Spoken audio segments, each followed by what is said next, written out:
আল্লাহ নবী সাল্লাল্লাহু আলাইহি ওয়াসাল্লাম স্পষ্ট বলেছেন, যদি কেউ কাহার মাধ্যমে ইসলামের কোনো বিষয়কে জানতে পারে, শিখতে পারে, ইসলামকে বুঝে এবং ইসলামের রাস্তাকে খুঁজে পায়, আরবের সবচাইতে দামি উট সদকা করলে যে সওয়াব, তার চেয়ে বেশি সওয়াব পাওয়া যায়। হাদিসের মধ্যে স্পষ্ট আছে, ওয়াশাররুল উমুরি মুহদাসাতুহা ওয়া কুল্লু মুহদাসাতিন বিদআহ ওয়া কুল্লু বিদআতিন দালালাহ ওয়া কুল্লু দালালাতিন ফিন্নার। মনে রাখতে হবে, প্রত্যেকটা নতুন কাজ আবিষ্কারকারী, গুমরাহি, পথভ্রষ্ট, নিজের পক্ষ থেকে কোন জিনিস বানানো। আল্লাহ তাআলা স্পষ্ট বলেছেন, ওত্তাবা হাওয়াহু, যে তার মন নফসকে খুদা বানিয়েছে, মানে আমার চাহিদা, আমার ইচ্ছা, আমি যা ইচ্ছা তা করব।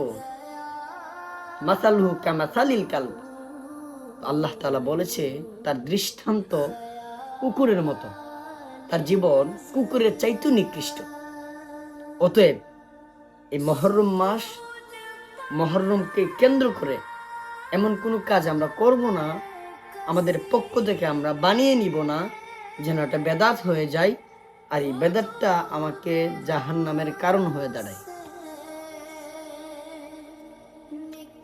এই মুহররমকে কেন্দ্র করে আমরা কত কিছুই না করি, নিজের শরীরে আঘাত করি, রক্ত ঝরাই, নিজের পক্ষ থেকে অনেক জিনিস বানিয়ে ফেলি। আমার মাইন্ডসেট আপ, আমার বিবেক, একটা বুদ্ধি, একটা জ্ঞান, এগুলো থাকা সত্ত্বেও কেন আমি বুঝবো না যে কোনটা ফায়দাজনক আর কোনটা বেফায়দাজনক? আমার তো বোঝা দরকার কোন স্থানে গেলে আমার সওয়াব, কোন স্থানে গুনাহ, কোনটা ভালো কাজ, কোনটা মন্দ কাজ। এটা যদি আমি বিবেক বুদ্ধি না করতে পারি, তো আমার চাইতে একটা জানোয়ারও তো অনেক ভালো আছে। আর টার্গেটবিহীন কোনো মানুষ তো চলতে পারে না। একটা গরু, একটা ছাগল, সেও তো টার্গেট ছাড়া কোনো কাজ করে না। আর সামনে ঘাস দেখলেন একটা গরু আগায়, টার্গেট ছাড়া তো একটা পশু চলতে পারে না, মানুষ কেমনি চলবে? আপনার বিবেক বুদ্ধি শ্রম মেধা থাকা সত্ত্বেও যদি আপনি না বুঝেন, ভালো মন্দ যাচাই না করতে পারেন, আপনি তো বেয়াকুফ। আপনার মন যা চাহিয়াছে তা করিয়াছেন। ওত্তাবা হাওয়াহু, মন নফসকে খুদা বানিয়েছেন।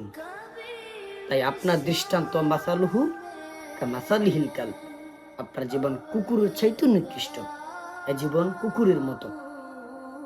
অতএব আপনার একটা চরিত্রওয়ালা রসুল আছে।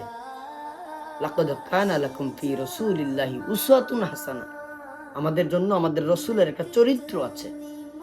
রাসূল সাল্লাল্লাহু আলাইহি ওয়াসাল্লাম কি করে গিয়েছেন, এটা নিয়ে আমাদের গবেষণা করা দরকার। আল্লাহ তাআলা সঠিক বুঝদান করুন আমাদের।